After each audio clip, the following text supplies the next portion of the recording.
Om Swastiastu, selamat pagi. Terima kasih atas waktu yang telah diberikan kepada kelompok kami. Di sini kami akan mempresentasikan materi yang ketujuh, yaitu uji persyaratan statistik parametrik untuk korelasi produk momen dari person, uji linearitas regresi, tabel distribusi Fisher.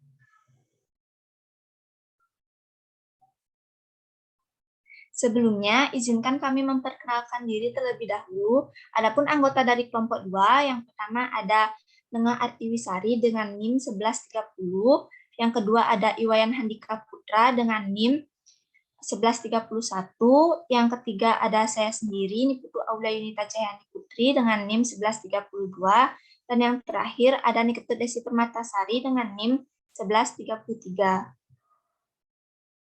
Adapun submateri yang akan kami bawakan, yang pertama uji person produk momen dan asumsi klasik, yang kedua pengertian regresi, yang ketiga regresi linier sederhana, yang keempat uji linier regresi sederhana, yang kelima regresi sederhana nonlinear, yang terakhir tabel distribusi Fisher. Baik, untuk mempersingkat waktu, materi pertama akan dibawakan oleh rekan saya. Yang bertugas saya persilahkan.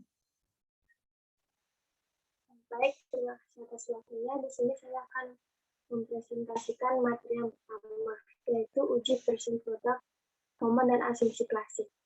Uji person produk momen adalah salah satu dari beberapa jenis uji korelasi yang digunakan untuk mengetahui derajat keeratan hubungan dua variabel yang berskala interval atau rasio, di mana dengan uji ini akan mengembalikan nilai koefisien korelasi yang nilainya berkisar antara min 1, 0, dan 1.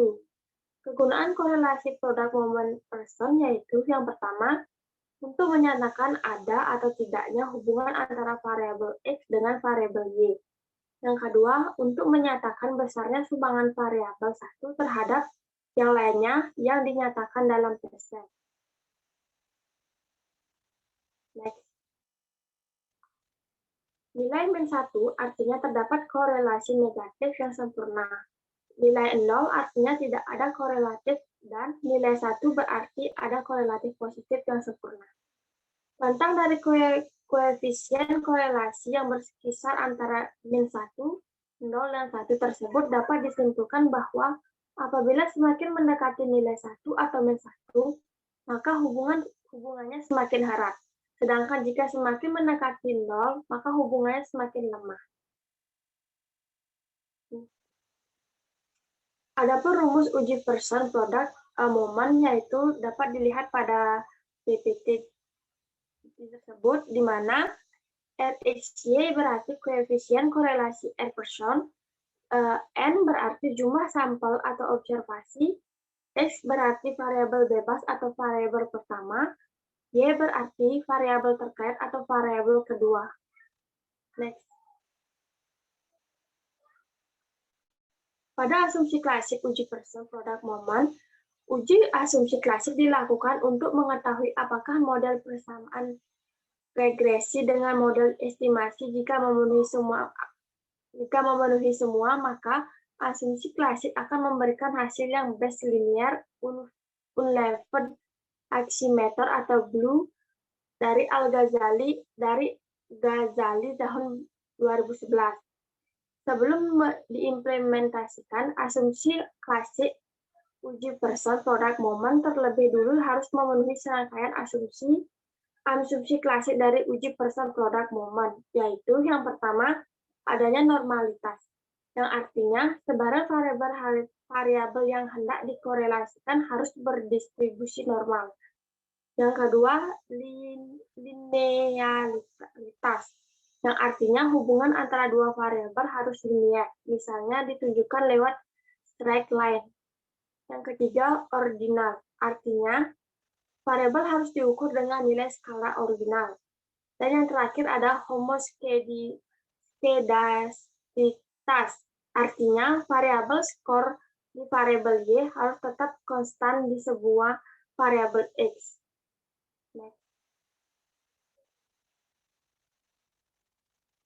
Baik, sekian materi dari saya. Materi selanjutnya akan dilanjutkan oleh teman saya. Baik, di sini saya akan melanjutkan materi yang kedua, yaitu pengertian regresi.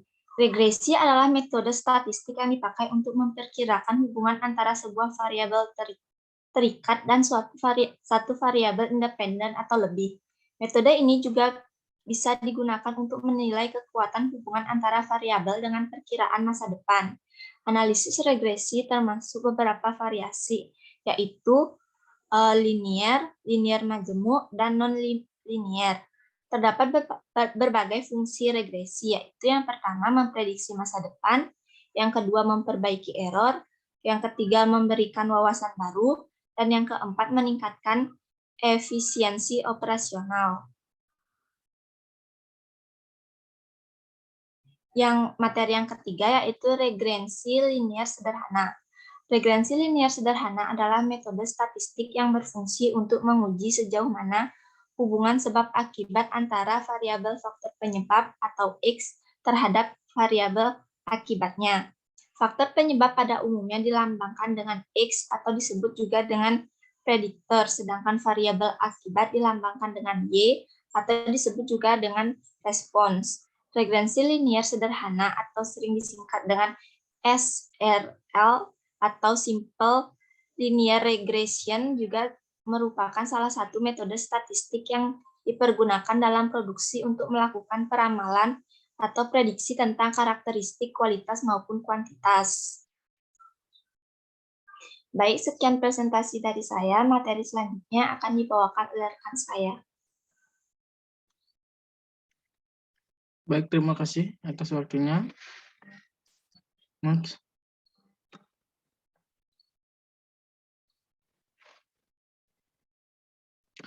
Yaitu uji linear regresi sederhana. Regresi linear sederhana adalah model prediksi yang digunakan pada saat data berskala interval atau rasio yang dan hanya melibatkan dua variabel, yaitu variabel bebas dan satu variabel terikat. Analisis regresi memiliki beberapa kegunaan, salah satunya untuk melakukan prediksi terhadap variabel terikat Y. Persamaan dengan model regresi linear sederhana adalah sebagai berikut. Yang pertama ada data, uji asumsi klasik, uji normalitas, uji linearitas, uji heterodatisitas, autokorelasi. Data yang pertama ada data. Data adalah fakta segala fakta dengan angka dapat dijadikan untuk bahan menyusun informasi. Yang kedua ada uji asumsi klasik, yaitu uji asumsi klasik sering digunakan untuk multikolinearitas, uji heterodatisitas, uji normalitas untuk autokorelasi. Sedangkan uji normalitas, asumsi residual yang berdistribusi normal untuk dipenuhi model regresi linear yang baik. Yang keempat ada uji linearitas, yaitu digunakan untuk melibatkan apakah model yang dibangun mempunyai hubungan linear atau tidak. Uji multilinearitas, yaitu yang menunjukkan adanya hubungan linear yang kuat di antara beberapa variabel prediktor dan satu regresi linear sederhana. Yang keenam ada uji heterodatisitas, asumsi residual dari model regresi yang memiliki varian tidak konstan. Yang terakhir ada autokorelasi, yaitu merupakan asumsi residual memiliki komponen atau nilai yang berkorelasi berdasarkan waktu atau urutan waktu yang dihimpun pada saat itu sendiri. Baik, terima kasih.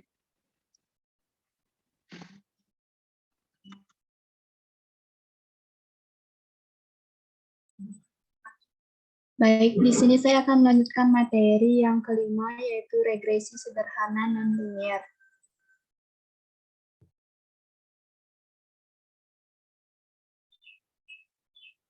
Next.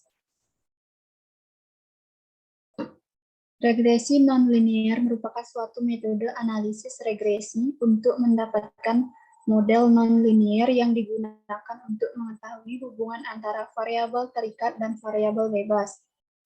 Menurut Draper dan Smith tahun 1981, model nonlinear yakni nonlinear dalam parameter yang akan diduga dapat dibagi menjadi dua bagian, yaitu model linear intrinsik dan model nonlinear intrinsik. Apabila hubungan antara variabel terikat Y dan variabel bebas X bersifat nonlinear, artinya jika data asli XI dan YI dibuatkan, stack for tidak mengikuti garis lurus tetapi mengikuti suatu bentuk kurva tertentu seperti kurva eksponensial, maka analisis regresi yang cocok untuk menjalankan hubungan antara X dan Y tersebut adalah analisis regresi nonlinear sederhana. Next. Jika bentuk linear diterima, kemudian disusul bahwa regresi itu sebagai suatu kesatuan berarti adanya dan yakin bahwa koefisien regresi yang diperoleh tidak dapat diabaikan, maka dapat membuat kesimpulan berdasarkan regresi itu. Adapun macam-macam bentuk persamaan regresi nonlinear sebagai berikut. Yang pertama, parabola atau polinomium pangkat 2, yang kedua parabola kubik atau polinomium pangkat 3, yang ketiga polinomium pangkat K berbentuk, yang keempat eksponensial, yang kelima geometrik, yang keenam logistik, yang ketujuh hiperbola. Next.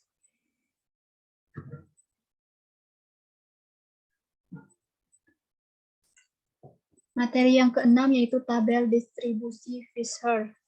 Next.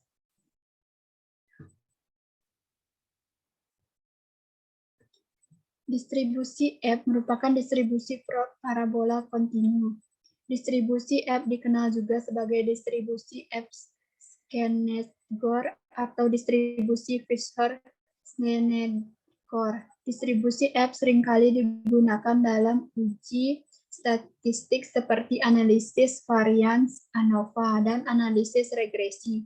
Distribusi dari seluruh nilai yang mungkin dari F statistik disebut sebagai distribusi F dengan deretan bebas numerator atau pembilang atau F1 dan derajat bebas denominator atau penyebut F2.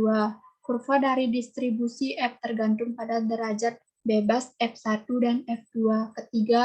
Ketika menyatakan distribusi F, derajat bebas yang terkait dengan standar deviasi pada numerator dari F statistik selalu didefinisikan pertama kali. Next.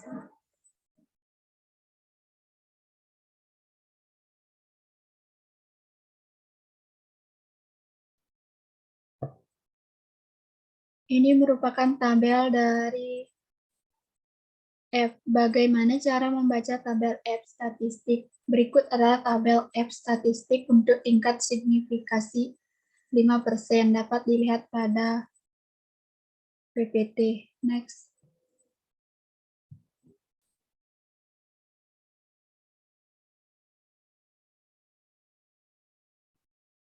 Pengertian tabel distribusi Fisher.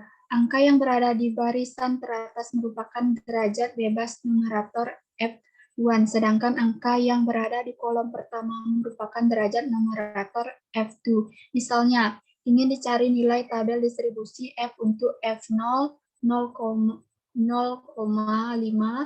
atau 5,9, perlu diperhatikan bahwa tabel distribusi F yang digunakan merupakan tabel dengan tingkat signifikasi 0,05. Derajat bebas numerator F1 yang diketahui adalah 5, sementara derajat bebas denominatornya F2 adalah 9. Maka pada baris pertama tabel distribusi F yang menunjukkan F1, carilah angka 5 dan tarik garis ke bawah, kemudian pada kolom pertama tabel distribusi F yang menunjukkan F2, carilah angka 9 dan tarik garis ke kanan sampai bertemu dengan perpotongan dari langkah sebelumnya. Next.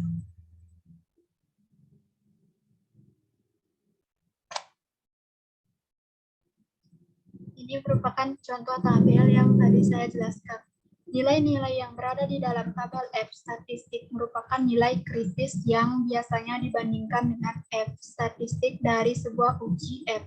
Jika F statistik lebih besar dari nilai kritis yang kamu temukan di dalam tabel, maka kamu dapat menolak hipotesis nol dari sebuah uji F dan menyimpulkan bahwa hasil tes signifikan secara statistik. Next.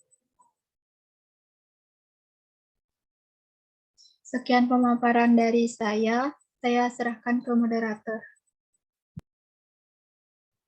Baik, sekian pemaparan materi dari kelompok 2. Apabila ada pertanyaan dari teman-teman, dipersilahkan untuk mengajukan pertanyaan pada saat diskusi di e-learning. Akhir kata, saya ucapkan terima kasih. Saya tutup dengan Pramesanti.